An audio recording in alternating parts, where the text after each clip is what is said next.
Luke Cage contre Colossus. Deux gars à la peau incassable. Les mêmes pouvoirs, une force surhumaine, des corps presque indestructibles. Personne ici ne tombe facilement. Mais voilà le truc. Même s'il est moins fort que Colossus, Luke Cage sera probablement plus difficile à blesser. Ce paradoxe, c'est ce qui rend ce combat intéressant. Aujourd'hui, nous allons découvrir qui l'emporte finalement. Alors, allons-y. Luke Cage n'a pas commencé comme un symbole. Il n'a pas été choisi par des dieux, ni entraîné par des moines, ni reçu un destin tout tracé. Luke Cage était simplement un homme de Harlem, un homme qui a été piégé, jeté en prison, utilisé comme cobaye et laissé pour mort. Au lieu de le tuer, l'expérience a fait de lui quelque chose de terriblement simple. Un homme qu'on ne peut pas briser. Les pouvoirs de Luke Cage viennent d'une expérience illégale en prison destinée à recréer un sérum de super soldat. Quelque chose a mal tourné ou peut-être que tout s'est parfaitement bien passé. Ses muscles sont devenus plus denses, ses os se sont durcis, sa peau est devenue presque indestructible. À partir de ce moment-là, Luke Cage est devenu un problème que vous ne pouvez pas résoudre par la force. En termes de force, Luke est incroyablement fort. Il a empêché un avion de décoller, soulevé un bulldozer et l'a lancé au-dessus de sa tête. Transporté un camion entièrement chargé sur 7 pâtés de maison sans ralentir, forcé d'ouvrir d'énormes portes en pierre qui n'étaient jamais censées bouger. Et quand Luke Cage frappe quelque chose, c'est définitif. Il a fait saigner Namor. Il a mis à terre le bouffon vert, écrasé Tombeau, affronté Venom. Et quand il s'est battu contre Proxima Midnight, l'impact a fissuré le sol sous leurs pieds. Un véritable tremblement de terre provoqué par la collision de deux poids lourds. Luke n'a pas besoin d'élan. Il n'a pas besoin de ruse. Il frappe simplement et le monde encaisse les dégâts. En termes de mobilité, il se déplace comme un train de marchandises qui a appris à sauter. Il traverse des portes en acier renforcé, franchit des rues entières d'un seul bond, saute 5 étages sans effort. Il ne vole pas, mais la gravité négocie clairement avec lui. Cependant, c'est au niveau de la durabilité que Luke Cage cesse d'être impressionnant et devient carrément injuste. Daredevil s'est déjà cassé la main en frappant Luke. Luke n'a même pas bronché. Deadpool a tout vidé sur lui et n'a même pas réussi à l'ébranler. Les coups les plus puissants de Black Panther ne l'ont même pas ralenti. Il a encaissé des coups assez forts pour projeter quelqu'un sur 22 km et il est resté debout. Des voitures lancées avec une telle force qu'elles sont complètement démolies ne lui font presque rien. Il a encaissé plusieurs rafales optiques de Cyclope et il a pris un coup de poing chargé à pleine puissance d'Iron Fist qu'il a envoyé à travers un immeuble. Il s'est relevé. Il a survécu à une longue raclée infligée par Iron Fist sous contrôle mental et il est resté dans le combat. L'un de ses exploits les plus fous, Luke Cage a été projeté à travers 4 gratte-ciel par Hulk et il a survécu. Un bazooka en pleine figure, aucun souci. Une bombe citrouille du bouffon vert, même pas mal. Même lorsque la chose l'a plaqué assez fort pour faire s'effondrer un immeuble, qu'il l'a envoyé dans les airs d'un coup de poing, Luke Cage s'est quand même relevé. Sa peau ne fait pas que résister aux dégâts, elle les rejette. Les épées se brisent avant de le couper. Les balles ricochent. Les tirs de fusil à pompe ne percent pas sa peau. Il a traversé des explosions de flammes lancées par la torche humaine. L'électricité ne le fait pas tomber. L'acide n'a aucun effet, les points de pression ne fonctionnent pas. Les attaques nerveuses, les poisons non plus. Rien ne le ralentit. Luke Cage n'encaisse pas seulement les dégâts, il les ignore complètement. Luke Cage n'est pas tape à l'œil, il n'est pas compliqué. C'est un mur qui rend les coups. Vous ne le battrez ni par la puissance de feu, ni à l'usure. Une fois que Luke Cage décide que c'en est fini de vous, c'en est fini de vous. Pietro Rasputin a grandi en menant une vie simple à la ferme en Russie. Il n'a jamais demandé à avoir ce pouvoir, il n'a jamais rêvé de combat contre des dieux ou des monstres. Mais lorsque sa mutation est apparue, tout son corps pouvait se transformer en acier vivant, lui conférant une force colossale et faisant de lui l'un des mutants les plus puissants de la Terre. Le professeur Xavier a immédiatement reconnu son potentiel et lui a donné la chance de rejoindre les X-Men. À partir de ce moment-là, la vie tranquille de Piotr en tant que garçon de ferme et peintre était terminée. Il est devenu Colossus, un guerrier se tenant en première ligne des plus grands combats du peuple mutant. Ce qui rend Colossus si unique, c'est la transformation elle-même. À volonté, Piotr peut échanger chaque atome de carbone de son corps contre des atomes d'osmium tirés d'une autre dimension, transformant ainsi sa chair et ses os en acier organique. Cela se produit en un instant. Une fois la transformation terminée, Colossus n'a pas seulement l'air indestructible, il l'est réellement. Sous cette forme blindée, il conserve toute son amplitude de mouvement, mais sa durabilité, son endurance et sa vitesse augmentent de façon spectaculaire. Il peut rester ainsi plusieurs jours d'affilée, ne retrouvant son apparence normale que s'il le souhaite ou s'il est mis hors de combat. Même ses yeux deviennent métalliques, capables de dévier les balles sans même cligner. Et bien sûr, il y a la force. Adolescent, Colossus était déjà un colosse de classe 70. Mais à l'âge adulte, sa force est passée dans la catégorie des classes 100, le plaçant au même niveau que les poids lourds de Marvel. Et ses exploits le prouvent. Il a fait un bras de fer avec la chose sans qu'aucun des deux ne l'emporte. Il a fait chanceler l'irrésistible Fléau avec une pluie de coups. Il a temporairement maîtrisé le sauvage Hulk à la fois par la force et par la technique.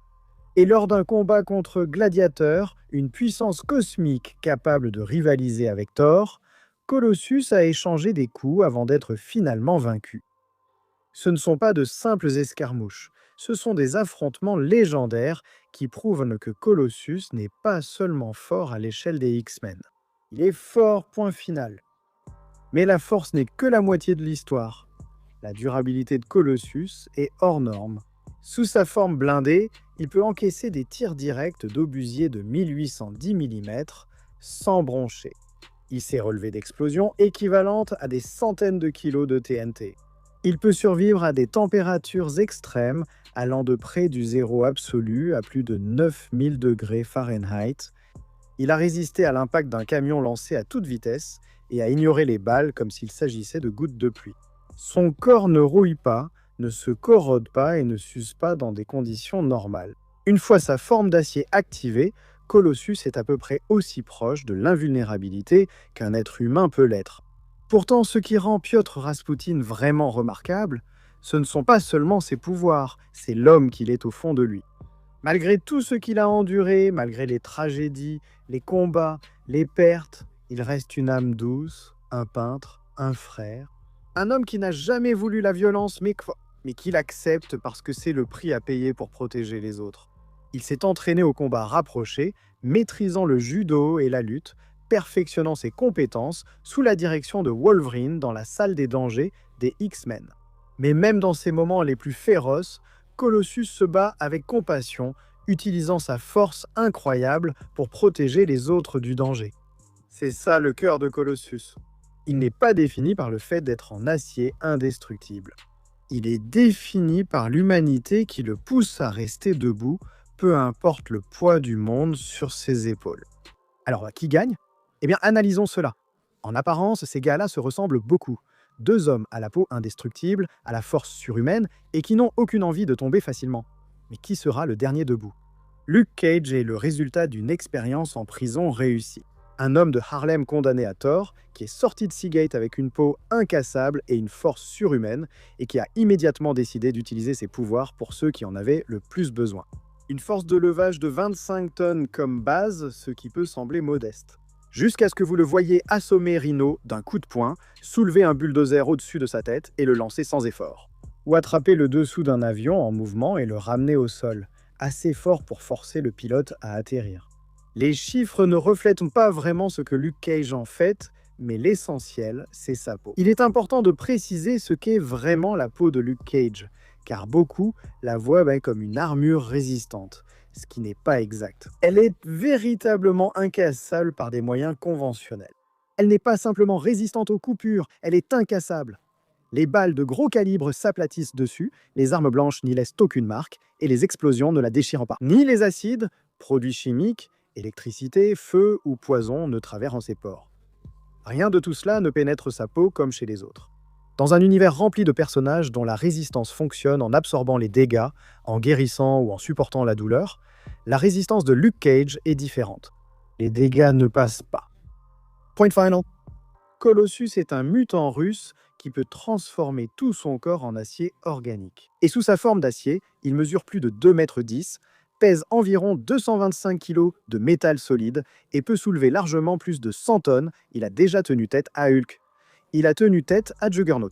C'est le combattant physique le plus redoutable des X-Men. La raison est simple. Quand Colossus décide de frapper quelque chose, l'impact est tel que la plupart des êtres de l'univers Marvel ne sont tout simplement pas faits pour l'encaisser. L'acier organique est en fait de l'acier d'osmium, bien plus résistant que l'acier classique, mais inférieur à l'adamantium. Les griffes de Wolverine l'ont marqué, Riptide l'a aussi transpercé, et une sonde céleste lui a perforé la poitrine de part en part. World War Hulk a plié ses bras.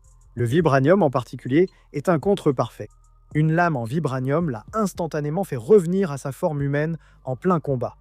Et il doit se concentrer pour maintenir la transformation. Une chaleur extrême a compromis sa capacité à maintenir sa forme d'acier. Colossus fait clairement partie de l'élite en matière de résistance. Mais il n'est pas simplement incassable comme Luke Cage l'est. Et c'est le paradoxe de ce combat. Bien qu'il soit nettement moins fort que Colossus, Luke Cage sera en réalité plus difficile à blesser. L'acier organique de Colossus a souvent été percé par des adversaires que la peau de Luke a facilement arrêté. La protection de Luke sera plus complète, plus constante, d'une manière que la forme d'acier de Colossus n'offre pas en permanence. Donc Colossus est plus fort, mais Luke Cage est probablement plus résistant. Voici comment ce combat se déroule. Luke arrive en sachant qu'il peut encaisser tout ce que Colossus lui lance et continuer d'avancer. C'est toute sa stratégie et elle tient la route. Son expérience de la bagarre de rue, sa volonté inébranlable d'encaisser les coups et de rester dans la mêlée vont l'aider face à des combattants qui misent tout sur la puissance comme Colossus. Il cible les points faibles, visage, articulation et maintient la pression. Mais l'écart de force reste un problème insoluble pour lui. Colossus frappe à 4 fois le niveau de Luke. La peau de Cage ne se déchire pas, mais le corps humain en dessous absorbe quand même la force. Les organes, les os, la physique de recevoir un coup générant plus de 100 tonnes de pression, ça se ressent quand même. Maintenant, Luke encaisse des coups de Thor et continue d'avancer, donc son seuil est élevé, mais Colossus à pleine puissance, c'est vraiment un problème. Chaque échange ici va coûter plus cher à Luke qu'à Colossus.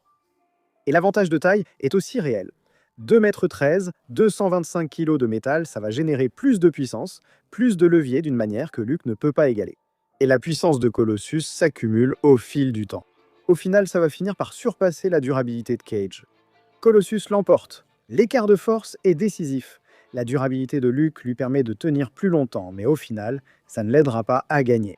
La puissance de Colossus finit simplement par submerger ce qu'il y a sous cette peau incassable. Colossus gagne. Mais qu'en pensez-vous? Dites-le dans les commentaires ci-dessous.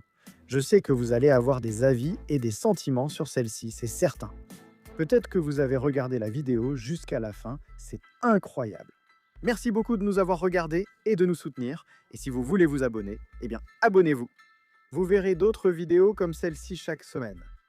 On se retrouve alors. À la prochaine.